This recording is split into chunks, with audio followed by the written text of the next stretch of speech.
Welcome to Crack and Flip, guys. This is Richard, and it's time that I get to the flip part of Crack and Flip.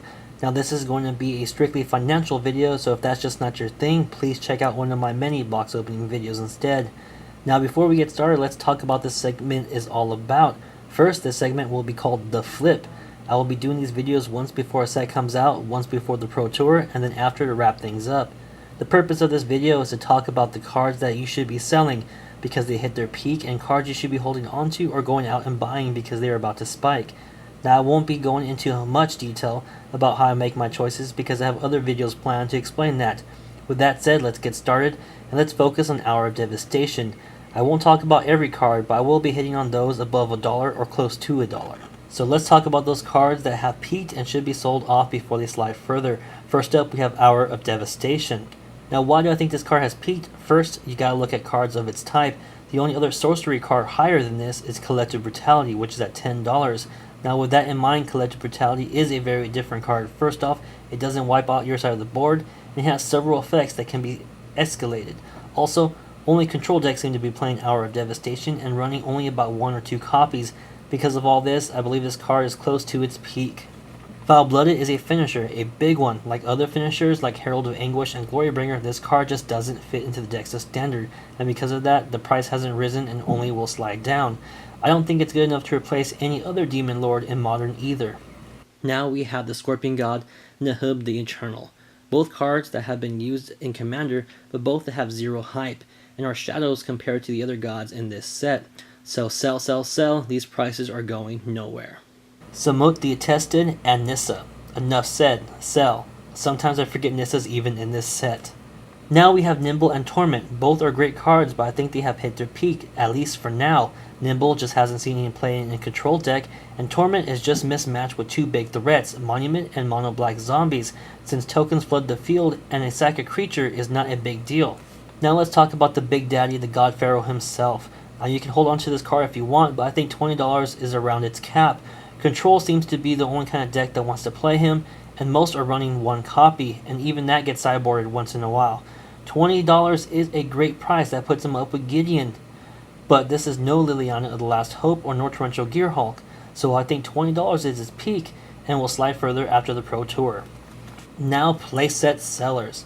These are cards that are close to $1 and will most likely start sliding down. These cards should be sold as a playset because the low price will only make you lose money otherwise. You have Overwhelming Splendor, a curse at 8 mana. It can win you the game, but you have to get to it, and it will most likely never happen.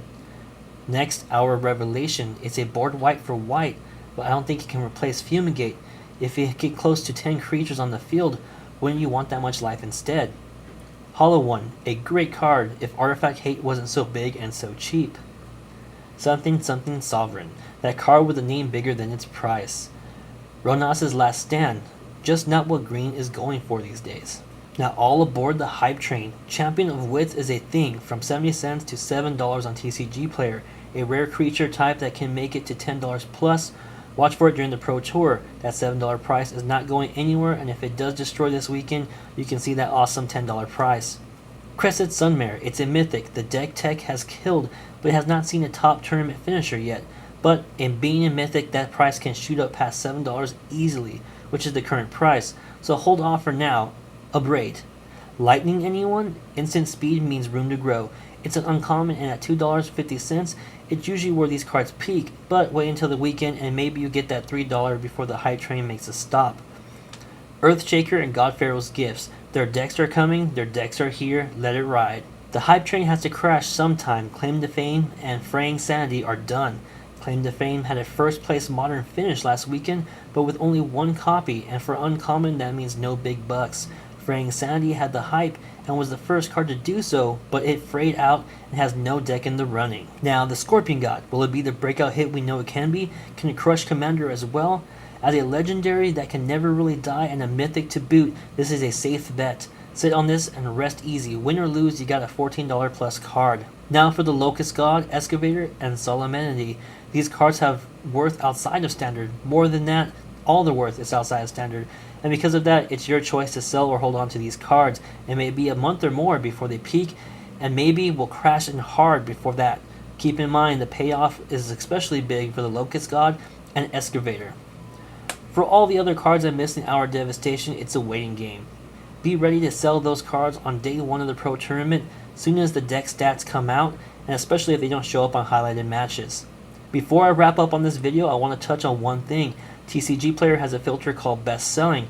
If you looked at this tool, you could have seen that Champion of Wits, a 70-cent card at the time, was always near the top and the #1 rare on the list. It would have been an easy buy just based on that, but hindsight is 20/20. But don't go buying every card on the bestseller list. Dream Stealer was #1 for a bit, and that card went nowhere. Also, cats have been popping up on bestseller for Hour of Devastation and Amonkhet, so maybe don't sell those prides just yet. They may have a place in Standard. This has been the FlIP video. Please like and comment and let me know what you think of my market breakdown. Have a good one, and may your pulls be epic.